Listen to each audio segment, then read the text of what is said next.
My parents said, "Don't come to Thanksgiving. Your daughter is embarrassing. Your sister needs a drama-free day." My 6-year-old and I were already on the way to the airport to fly home. I didn't cry. I took action. When my parents saw us again, their faces went pale because I still remember the exact second my stomach dropped, because my hands were on the steering wheel and I had nowhere to put the feeling. We were on the freeway, headed to the airport. It was the day before Thanksgiving. Gray sky. Traffic moving just fast enough to make you think you might actually be on time, which is always how airports lure you into optimism before humbling you at security. My daughter Ivy was in the back in her booster seat, kicking her feet like she had springs in her shoes. She'd been counting down to this trip the way kids do, like it was a holiday and a birthday and a unicorn sighting all rolled into one. "Do you think Mason will play with me this time?" she asked. Mason was my sister Allison's son. He was 7 and treated Ivy like a mildly interesting app he could close whenever he got bored. "I'm sure he will," I said, in the voice mothers use when they're lying for peace. "And Paige is going to show me her new Barbie," Ivy continued, undeterred. Paige was Allison's daughter, 9, and already practicing the kind of facial expressions you see in people who review restaurants for a living. Ivy hummed to herself, hugging the little stuffed fox she'd insisted on bringing so he can have Thanksgiving too. She'd made place cards at school, actual little folded pieces of paper with our names and drawings of turkeys that looked like they'd survived a small explosion. She was excited to see her grandparents. She kept saying Grandma's house like it was a magical location with enchanted snacks. I was hopeful, not in a naive way, more in a, maybe this year everyone will behave like adults for 4 hours way. A cautious, fragile optimism, like balancing a glass ornament on a moving bus. My phone rang. The screen lit up with Mom. I smiled automatically, because apparently my nervous system hadn't gotten the memo that I was allowed to be wary. "Hey," I said, tapping the button and putting it on speaker. Because I was driving, and also because I'm not trying to get pulled over for holding my phone like a teenager filming a TikTok. "Hi, Sarah," my mother said. Her tone was careful. Too careful, like someone trying to move a vase without letting you hear it scrape. I glanced in the rearview mirror. Ivy was looking out the window, mouth open a little, relaxed, happy. "Hi, Mom," I said, still light. "We're on the way. I think we're going to make it with—" "Listen," she cut in, and my optimism shattered into tiny glittery pieces. There was a pause, just long enough for my brain to go, "Something's wrong." "We've been talking," she said, "and we think it's best if you don't come this year." I actually blinked, like my eyes could reboot the sentence. "What?" I said. "It's just," she continued, like she was explaining the weather. "Your daughter is embarrassing. We don't want her there. Allison needs a drama-free day." There are moments where you can feel your body make a decision without consulting you. Mine decided, right then, that if I stayed on the road, we were going to end up inside someone's trunk. My hands tightened on the wheel. I flicked on my hazards and eased onto the shoulder, half parking, half abandoning the concept of traffic laws out of sheer survival. If my car had feelings, it would have sighed and said, "Here we go." Ivy's voice came from the back seat, small and immediate. "Mom?" I stared straight ahead at the blurred line of the road. My mother was still talking through the speaker, but my brain had zoomed in on one thing. Ivy heard it. The second I realized that, I tapped the screen and took the call off speaker so fast it was basically a reflex, like snatching a knife off the floor before a child steps on it. "Mom," I hissed, because whispering makes everything better, apparently. "I'm driving. Ivy is in the car. We're on the way to the airport. What are you talking about?" "You heard me," my mother said, and the careful tone vanished like it had never existed. "It's better this way." I looked in the mirror again. Ivy wasn't kicking her feet anymore. She was just staring straight ahead, Fox hugged tight to her chest like it was armor. I didn't trust my mouth to stay safe in front of her for even one more sentence. "Hold on," I said, clipped. "1 second. Then I leaned back just enough to keep my voice gentle for Ivy. "Sweetheart, stay buckled. I'll be right outside the door." Before she could answer, I was already out of the car, door shut, cold air, highway roar, 1 step away from my kid, 1 step closer to the truth. I lifted the phone again. "Okay," I said, low and steady. "Say it again." My mother didn't even pretend to soften it. "Allison doesn't want the stress. She has guests. We're not doing this." "Guests," I repeated, and it came out flat. "So Ivy is... what? A bad look?" My mother made that little irritated noise she makes when I name the thing she's hiding. "Don't start." "I'm not starting," I said. "I'm clarifying. You just told me my 6-year-old is embarrassing." "She'll get over it," my mother said, like she was talking about a spilled drink. A car blasted past, wind tugging at my coat. I stared at my own door like it was the only solid thing in the world. "We already have flights," I said. 1 sentence. No begging. "We're literally on the way?" "And now you're not," she snapped. "Allison needs a drama-free day." There it was again. Drama-free. Like my child was an unregulated substance. I swallowed. "So that's it?" "It's better this way," my mother said, final. "We'll see you another time." A pause hung there, just long enough for me to wait for the part where she said, "I'm sorry." She didn't. She did what she always did when I didn't immediately fold myself into whatever shape she needed. She ended the call. I stared at the dark screen for half a second, like maybe it would light back up and say, "Just kidding. I love my granddaughter. I've lost my mind." It didn't. So I did the only thing left. I called the person whose comfort apparently ran the holiday calendar. Allison picked up on the second ring. "What?" she said, already annoyed, like I'd interrupted something important. Breathing, probably. "Did you tell Mom not to let us come?" I asked. "Because of Ivy?" A beat, then a sigh. One of those sighs designed to make you feel embarrassing for speaking at all. "Sarah," Allison said, "I have people coming." "People," I echoed. "Justin has clients," she added quickly, like that made it noble. Like it was charity work to host Thanksgiving for the commercially important. My stomach went cold. "So, you didn't want questions?" There was silence, just long enough to count as an answer. Allison's voice sharpened. "I don't want a scene." "My child exists," I said. "That's the scene. You're doing it right now," Allison snapped. "This is why nobody can deal with you. You make everything dramatic." I didn't argue. I didn't explain. I didn't try to teach empathy to someone who treated it like an elective. "Okay," I said, and my voice was calm enough that even I didn't recognize it. "Got it." And I ended the call before she could reply. I stood there on the shoulder of the freeway for a few more seconds, because I needed to breathe. Then I opened the door and climbed back in. Ivy's eyes flicked to my face immediately, searching for clues the way kids do when they don't have words yet.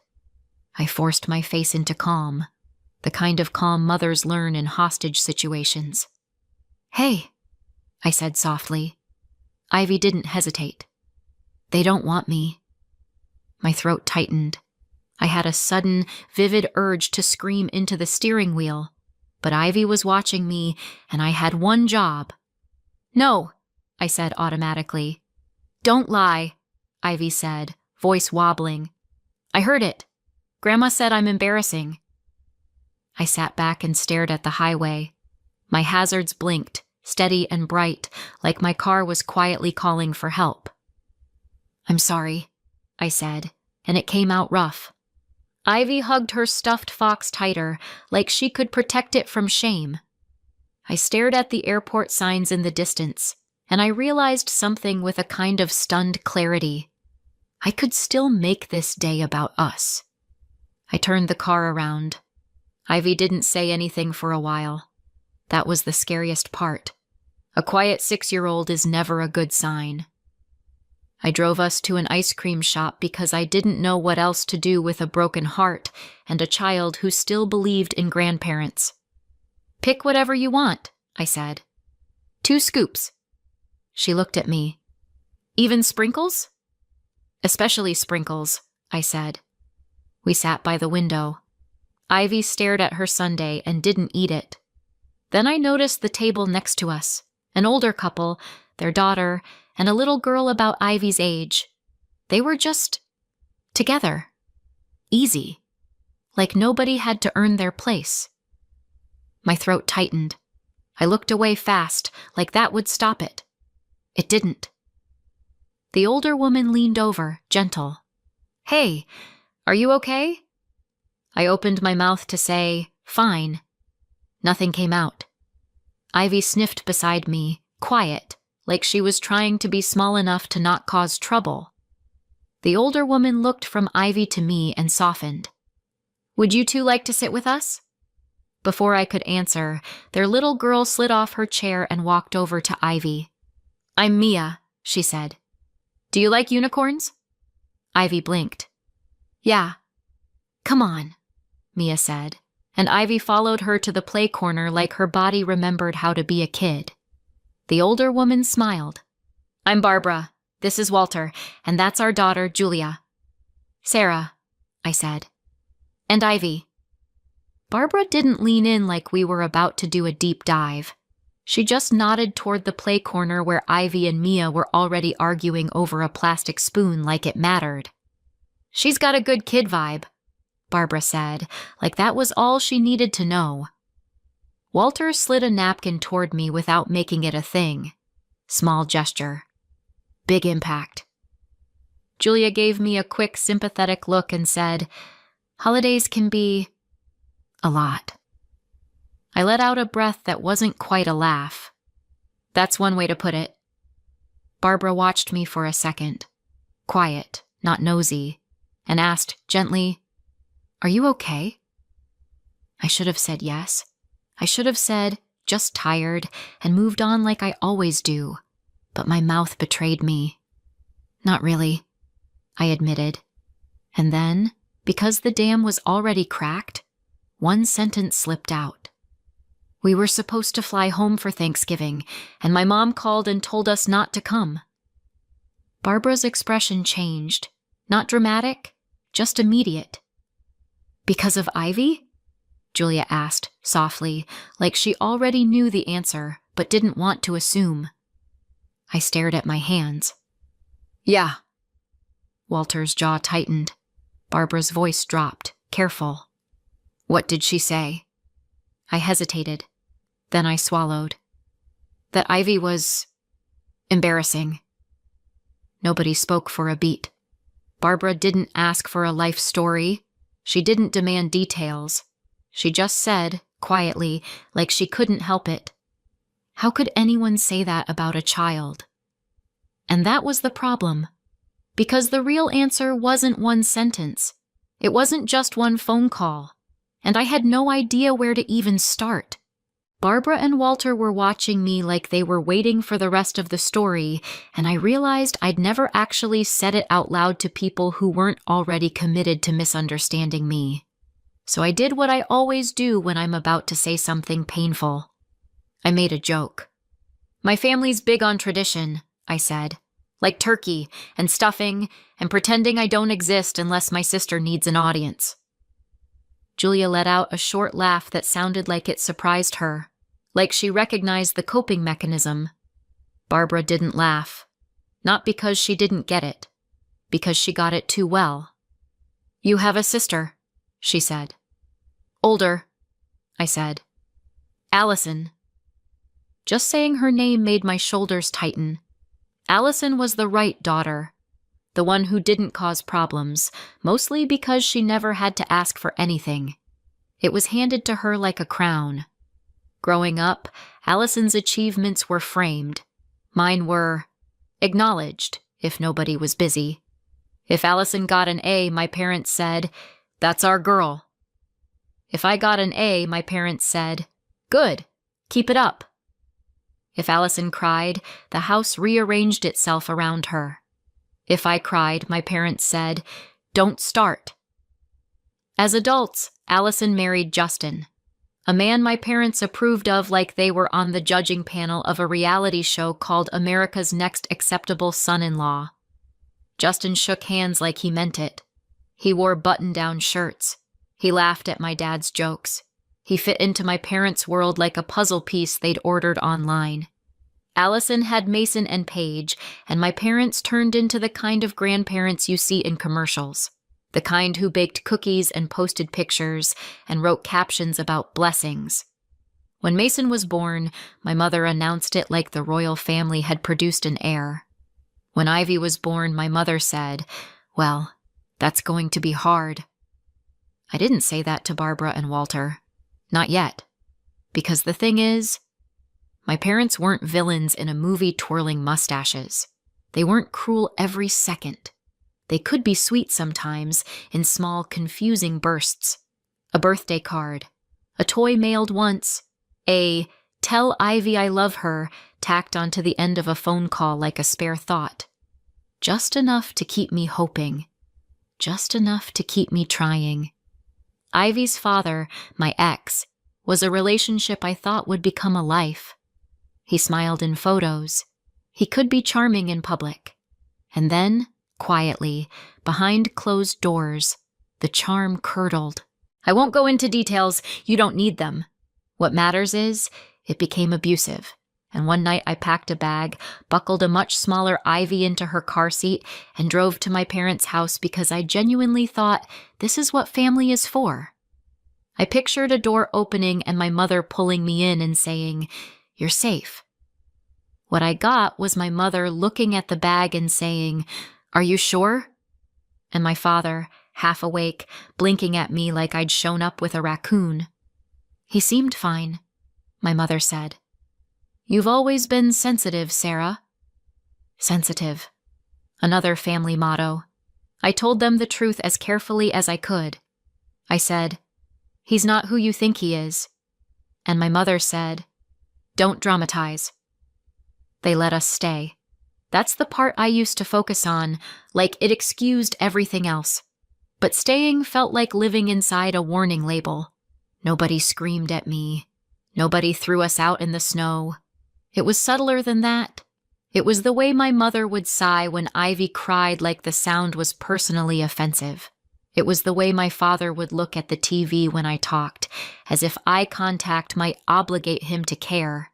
It was the way my mother would say things like, "You know it's going to be harder doing this alone," and "It's a shame things didn't work out," as if the problem was the aesthetic of my life, not the safety of it. Once, I said, quietly, carefully, that I was relieved I wasn't married to him. I meant it practically. Divorce is expensive and exhausting. My mother stared at me like I'd confessed to a crime. "Families figure it out," she said. "People don't just leave." I remember thinking, yes, they do. I just did. But I didn't say that. I swallowed it. I told myself my mother was old-fashioned. I told myself she didn't understand abuse. I told myself she wanted what was best. I told myself a lot of things. Then came the part that made everything crystal clear in hindsight. One afternoon, my mother mentioned company coming over. People from church. Neighbors. Nice people. And she said, "Why don't you take Ivy out for a bit?" Not because Ivy needed fresh air, because my mother didn't want to explain me. I took Ivy to a park and watched her wobble on a slide and thought, at least she's happy. I told myself it was temporary. It was always temporary, until it wasn't. I started applying for jobs like my life depended on it, because it kind of did. My parents didn't say, "You have to leave." They said things like, "So what's your plan?" And "You can't stay here forever."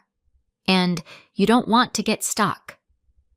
Eventually, I got a job offer, a decent one, but it was far enough that visiting meant planning, tickets, the whole production. I remember standing in the kitchen with the offer letter in my hand, Ivy on my hip, and saying, "It's really far. I think I should keep looking for something local, just a little longer." I expected my parents to say, "Of course, we can help. Stay. Find the right thing." My mother didn't even hesitate. "A job is a job," she said. "You don't turn that down." "You can't be picky," my father added, without looking up. "You don't want to be stuck here forever," my mother said, and the words landed like a door closing. So I took the job. I moved. I built a life far away. I told myself it was independence, and it was, but it was also exile with better branding.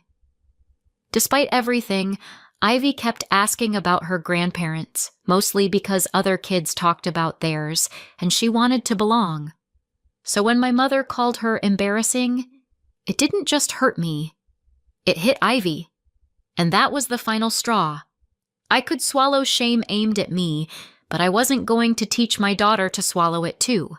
That's why, sitting in that ice cream shop, watching Ivy play with Mia, I finally let myself see the truth. It didn't have to be like this. And when Barbara said, "Come to our Thanksgiving tomorrow," I understood it wasn't pity. It was a door. I went. Not because I wasn't terrified, because Ivy deserved a holiday where she wasn't treated like a problem to manage.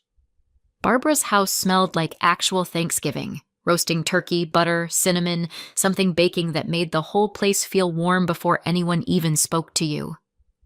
Walter opened the door with a grin like we were expected, not accommodated. "Sarah," he said, like my name belonged in his house. "You made it." Ivy hovered behind me at first, clutching her stuffed fox like a shield.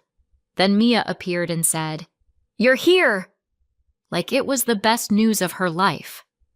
Ivy's shoulders dropped 1 inch, then another. Barbara handed me a glass of something warm and said, "Kitchen's that way. Shoes wherever. You're family today." Family today. That phrase could have been corny. Coming from Barbara, it felt like truth. Ivy and Mia disappeared into a room full of toys, and I stood there in the entryway with my coat still on, blinking like someone who'd walked into the wrong movie. Then my phone buzzed. I checked it quickly, out of habit.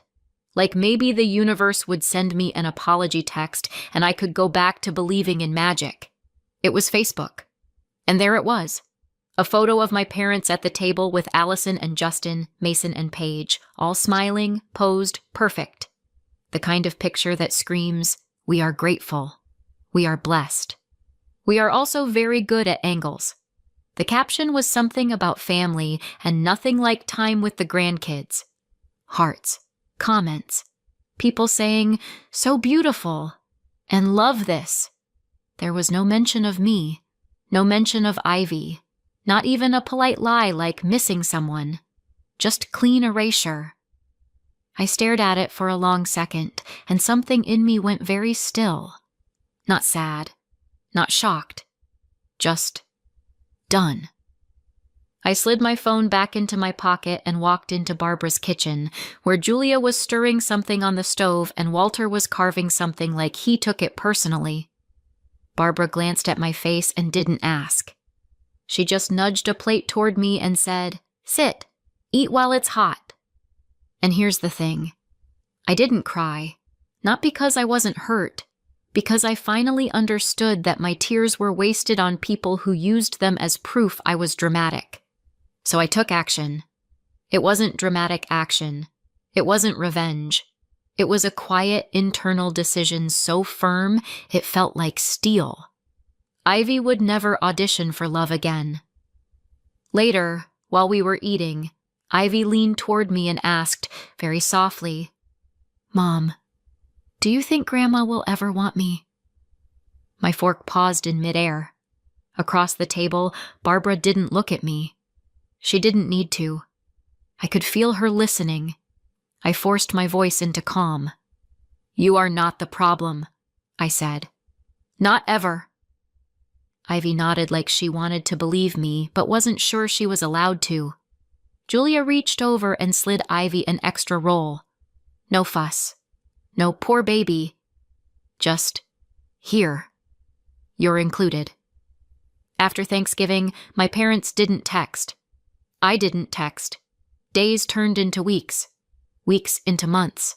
It wasn't a dramatic cutoff. It was mutual silence that proved how conditional my place in that family had always been. If I wasn't showing up to be managed, nobody came looking. Meanwhile, Sunday dinners at Barbara and Walter's became normal. Every week, 5 o'clock.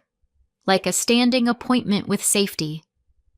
Slowly, Ivy's drawings started appearing on their fridge. A kid cup stayed in the cabinet like it lived there. Mia would save Ivy a seat without being told. Walter would ask Ivy about school like her answer mattered. One Sunday, Ivy spilled apple juice on the table. I flinched. Because my body still expected sighs and eye rolls, and honestly, Sarah. Barbara just grabbed a towel and said, "It's a table. It's been through worse." Walter nodded solemnly. I once spilled gravy on a Thanksgiving centerpiece in 1998. The family survived. Ivy giggled. A real giggle. Dry humor is how I survived my childhood. Warm humor is how Ivy was healing. And then, one afternoon, it happened. Ivy was running toward Barbara in the kitchen, arms open, and she shouted, "Grandma Barbara!"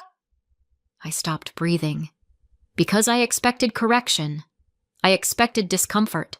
I expected someone to say, "Oh no, sweetheart, I'm not your—" Barbara turned, opened her arms, and said, "There's my girl." Just like that. Walter looked up from the newspaper and said, "Hey, kiddo." And Ivy beamed. I went to the bathroom and stared at myself in the mirror for a full minute because my eyes were wet and I was furious at how unfair it was that love could be that easy if people simply chose it. That week, I updated the documents that mattered. School pickup, emergency contacts, medical permissions, and a guardianship plan. Quiet, legal, permanent.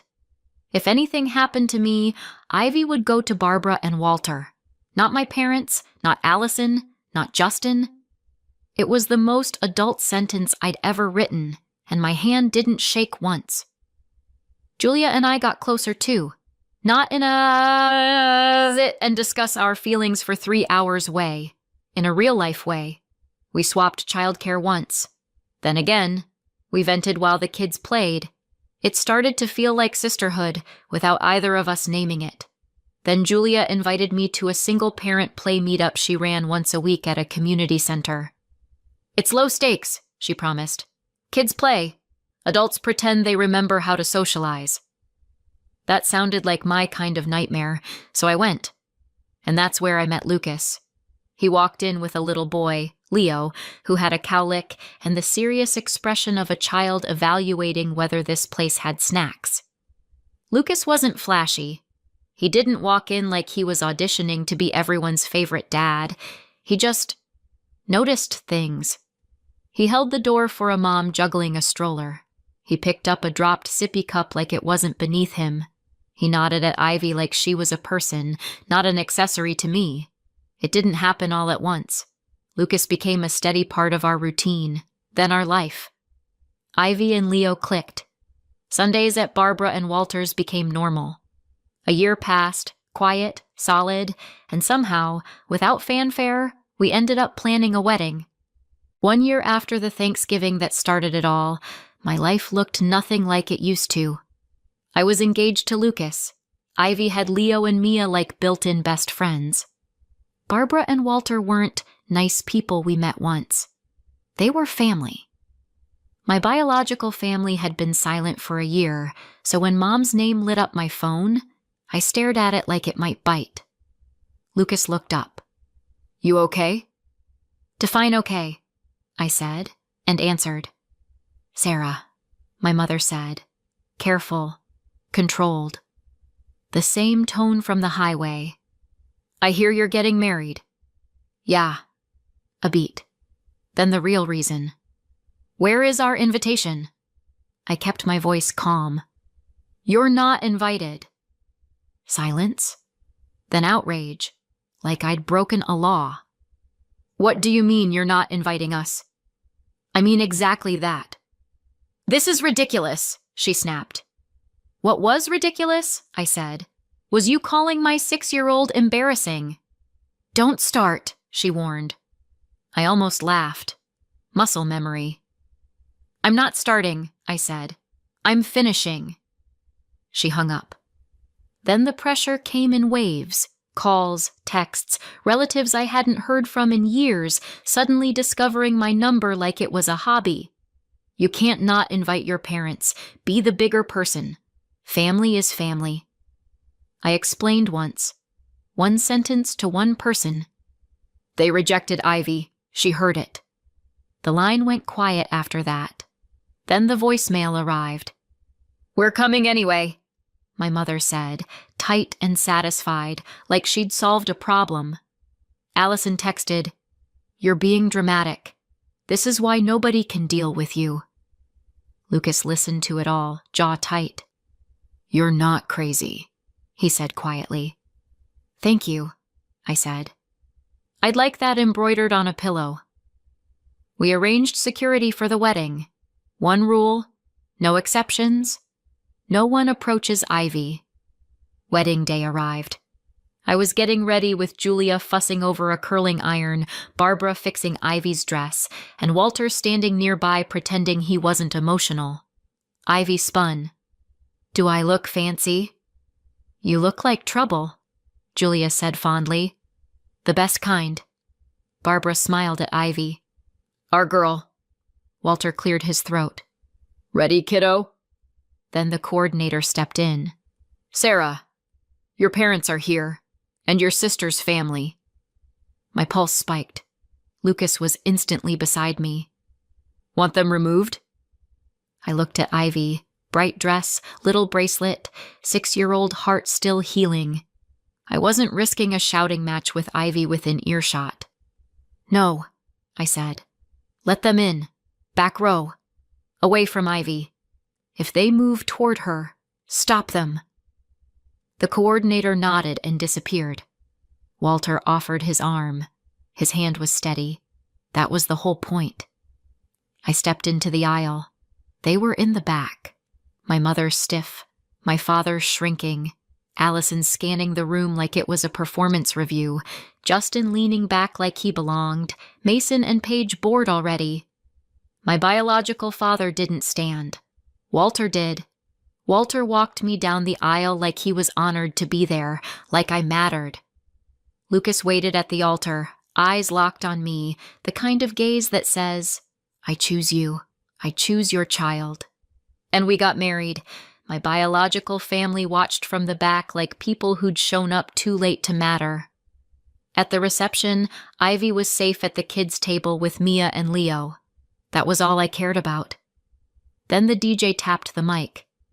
If I can have everyone's attention. My stomach tightened. Not fear. Anticipation. Because I'd planned this part. I took the microphone. Thank you, I said, for being here. I paused. Then I said it. Calm, clear, impossible to ignore. A year ago, I was told not to come to Thanksgiving because my child was too much. A hush moved through the room. That call didn't take something from us. It showed me where we actually belonged. I turned toward Barbara and Walter. Barbara, Walter, you made room for us when you didn't have to. You loved Ivy like she wasn't a burden, like she was exactly what she is, an incredible kid. The room erupted.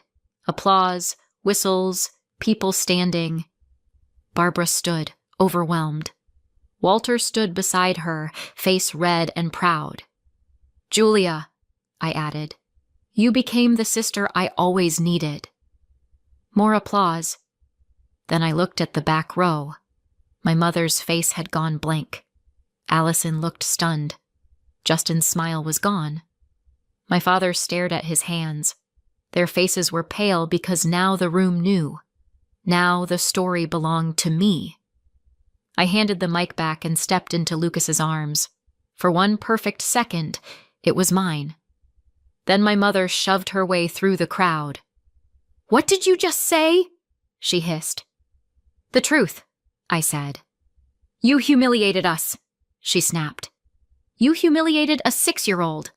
I'm just matching energy," I replied. Her eyes flashed. "That's my granddaughter." I kept my voice low. "You rejected her." "We did not," she started. "Stop," I said, and the word landed like a door closing. "You said she was embarrassing." She tried the last weapon she had. "You can't keep her from us. We have rights." And that's when I dropped it. "If anything happens to me," I said evenly, "Ivy goes to Barbara and Walter, not you." My mother actually staggered. "You... what?" "You're not listed anywhere that matters," I said softly.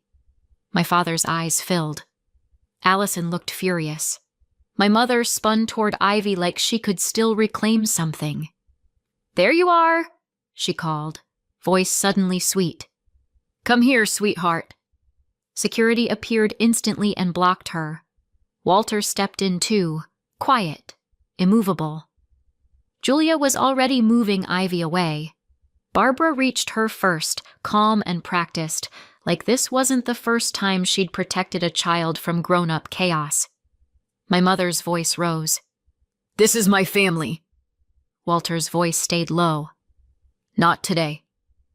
I looked at my mother and felt something settle. Calm. Final. "I don't hate you," I said quietly. "I've just stopped waiting for you to be different." Then I nodded to security. "Please escort them out." They were removed. My mother kept looking back like she expected me to chase her. I didn't. I crouched in front of Ivy. "You okay?" Ivy frowned. "Was that Grandma?" "That was someone who doesn't get to hurt you anymore," I said.